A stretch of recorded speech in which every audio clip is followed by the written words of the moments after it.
Alright, so this is a boost controller kit. Got the brackets.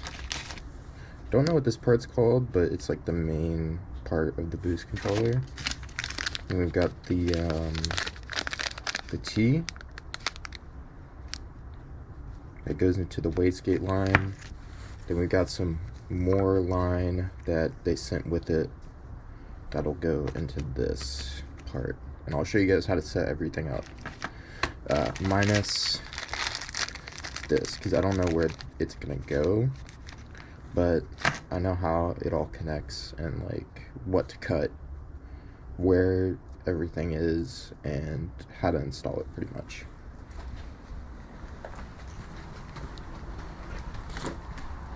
So if we come over here, right now I've got some paper towels over my engine cover because I got too deep into it and I undid my intake manifold because I thought I needed to get to something under the intake manifold to connect both sides of that main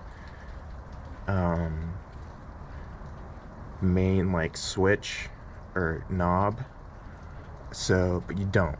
You just plug one end and that's going into the wastegate, and you leave the other one to vent to atmosphere, which means you leave it to vent to outside, like outside in the car. So I'm trying to look for a place where it'll mount, and I don't really see anything right now.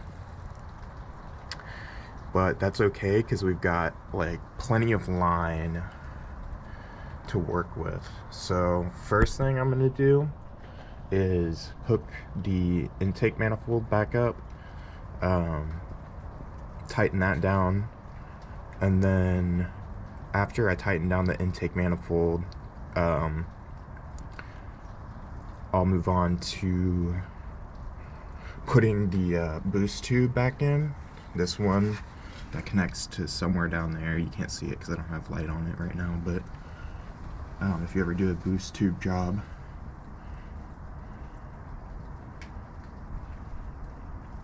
it's somewhere down in there. It's that pipe right there, and it connects up here.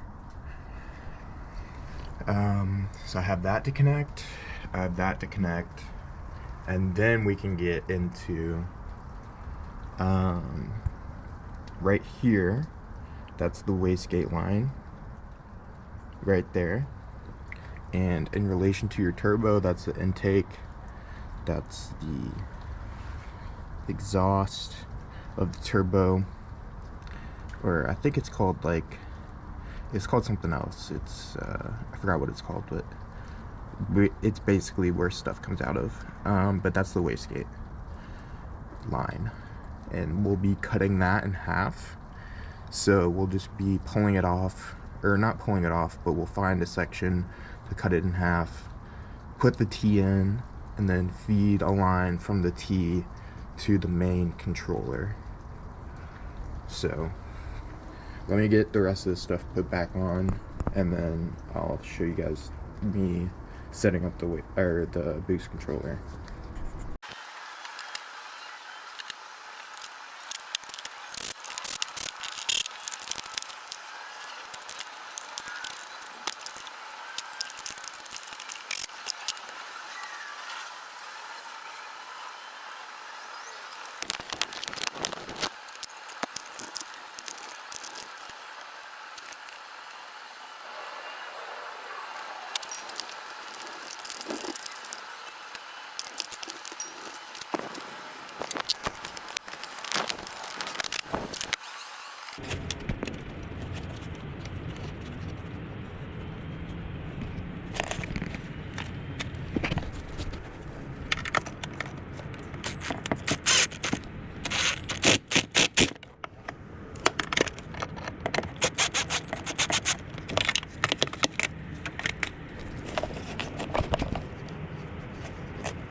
Alright, so I've got the main body of the boost controller in. There's a little tab.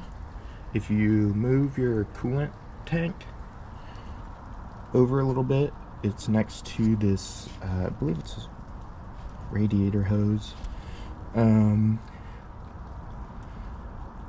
just zip tied it down, but it sits pretty snug in there, and I bent the tab. I bent the tab this way, and then just sandwiched it between that tab, and then took a zip tie, put it through the hole of the tab and the hole of the tab on the boost controller, and then just tightened it down. So it's sitting in there pretty snug, and it's pretty easily accessible. So even when I put this tank back down on, back in the position it goes in, it'll still be pretty easily accessible to change the boost value. Alright, so a little bit of a progress check. I've got the thing in the same spot as I had it before. I have a line and a hose fitting. Make sure you put the hose fitting on before you secure the dial in place, because I had to put the hose fitting on when I already had the dial in place, and it made it 20 times harder to get that hose clamp on. But I got the hose clamp on. The little bolt that's that secures the hose clamp is, I think it's like a 6mm bolt, so bolt head. So definitely use the socket instead of the Phillips head, because the Phillips head will give you pains. And yeah, so I have that tube running out from here, and basically all I need to do is, what I'm going to do is, here's the wastegate line. It comes up here into this little harness, and it goes right over this like ECU cable thing. So I'm going to split it right here in the middle over the ECU harness thing, then put the T in, and then feed that line that's coming from the dial into the bottom part of the wastegate line, or the T, wastegate T. So that's gonna go in there like that, and then this line will go into the bottom of that. So that's pretty much it. And then I'll show you guys when I'm done, and then I'll put the intake back on, and then I'll start it up. Alright, so I've got everything in. Let me get a light. So as you can see, that's pointing, if I can get a, towards the wastegate, and that's the T, and the T is zip tied down, clamped down, and that line goes under into the dial, and the dial is clamped down. The other one vents to atmosphere, and the dial is set to 0. You'll know it's set to 0 when you want to turn it to where it starts coming out towards you, and when you hear no clicks, that's when it's at 0. So the first click will be at 1, and then any clicks after that will be increasing the boost. So yeah, that's routed in, all clamped down, routed in, all clamped down. Got everything put back together, and we're ready for the first start.